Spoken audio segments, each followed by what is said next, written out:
നമുക്കൊപ്പം അർജുൻ പീതാംബരൻ കൂടി ചേരുന്നുണ്ട് അപകടമുണ്ടായ സ്ഥലത്ത് നിന്ന് അഹമ്മദാബാദിൽ നിന്ന്. അർജുൻ വിവരങ്ങൾ പങ്കുവയ്ക്കുമ്പോൾ അവിടെ പരിശോധനകൾ തിരച്ചിലൊക്കെ നടക്കുന്നുണ്ടായിരുന്നു. ഇപ്പോഴും ആ നടപടികൾ ഉണ്ടോ? മറ്റെന്തെങ്കിലുമൊക്കെ കൂടുതലായി വിമാനവുമായി ബന്ധപ്പെട്ട കാര്യങ്ങൾ കണ്ടെത്തിയിട്ടുണ്ടോ? കൃത്യമായി ഈ ആശുപത്രിയിൽ ഉണ്ടായിരുന്ന എത്ര പേർ അപകടത്തിൽപ്പെട്ടു എന്നതിനെക്കുറിച്ചൊരു റിപ്പോർട്ട് ഈ ആശുപത്രി അധികൃതരിൽ നിന്നൊക്കെ വരുന്നുണ്ടോ?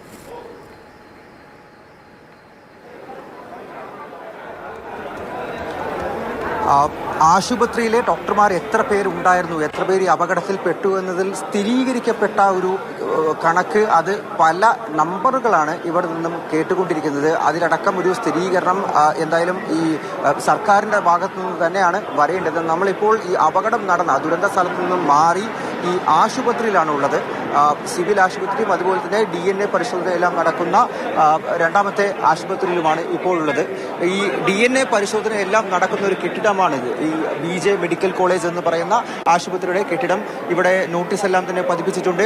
171 Air India relatives of passengers are requested to get the information from Kasauti Bhavan. ഈ കസൗട്ടി ഭവൻ എന്ന് പറയുന്ന കെട്ടിടത്തിലാണ് DNA പരിശോധനയെല്ലാം തന്നെ നടക്കുന്നത്. ഇവിടെ ബന്ധുക്കൾ വരുന്നുണ്ട്, മാത്രമല്ല സന്നദ്ധ പ്രവർത്തകർ ഇവിടെ എല്ലാ സഹായത്തിനും എത്തിയിട്ടുണ്ട്. ഈ ഫോം വാങ്ങി പൂരിപ്പിച്ച ശേഷം ഇതിനകത്താണ് DNA സാമ്പിൾ നൽകേണ്ടത്. അതിനുശേഷം തിരിച്ചറിയൽ നടപടികളടക്കം ഇതിനകത്ത് വെച്ച് അതിൻ്റെ മറ്റ് നടപടികൾ പൂർത്തിയാക്കും എന്നുള്ളതാണ് ഇവിടെയുള്ള അധികാരികൾ, ഡോക്ടർമാരെല്ലാവരും പങ്കുവച്ചിരിക്കുന്ന കാര്യം.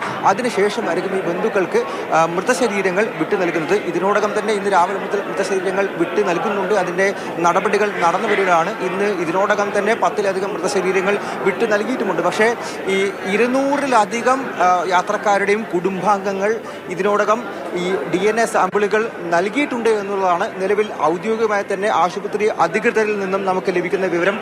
അതിൻ്റെ എല്ലാം പരിശോധനാ ഫലങ്ങൾ വന്ന ഉടനെ തന്നെ ഇതെല്ലാം ഈ മൃതശരീരങ്ങളെല്ലാം കുടുംബാംഗങ്ങൾക്ക് കൈമാറും എന്നുള്ളൊരു വിവരം കൂടി ആശുപത്രി അധികൃതർ എന്തായാലും ഈ ഒരു ഘട്ടത്തിൽ അറിയിക്കുന്നുമുണ്ട്.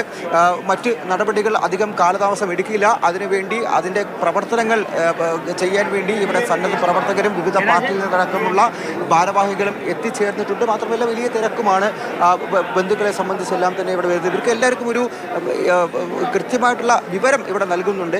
ഈ പോസ്റ്റ്മോർട്ടം നടക്കുന്ന ആ മുറിയിലേക്ക് പോയി കഴിഞ്ഞാൽ മൃതശരീരം ലഭിക്കും. പക്ഷേ അതിന് മുൻപാണ് ഇവിടെ എത്തി DNA പരിശോധന നടത്തേണ്ടത്. തിരിച്ചറിയൽ ഫലം അത് പോസിറ്റീവായി കഴിഞ്ഞാലാണ് മറ്റ് നടപടികളിലേക്ക് കടക്കുക.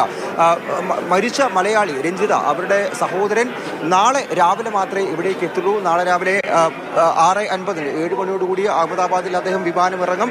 അതിനുശേഷം ഇവിടേക്ക് വന്ന് സാമ്പിൾ നൽകിയ ശേഷം മറ്റ് നടപടികൾ പൂർത്തിയാക്കും എന്നുള്ള കാര്യം തന്നെയാണ് നമുക്ക് ഇവിടെ നിന്നും നിലവിൽ ലഭിക്കുന്ന വിവരങ്ങൾ.